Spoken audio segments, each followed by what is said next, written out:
Love is giving. Love is sacrificing. Love is losing. Ganun ang pagmamahal. Sa pamilya, may lalabas na may kapintasan, may kahinaan, may kayabangan, may kasakiman. Walang perpektong pamilya at samahan eh. Kaya dapat sa bawat samahan, lalo na sa pamilya, may nagsasakripisyo talaga.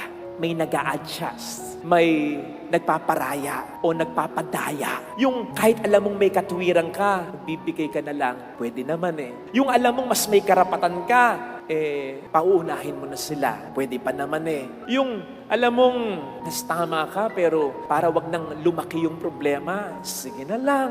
Okay na. Mahirap po yun. Mahirap magparaya.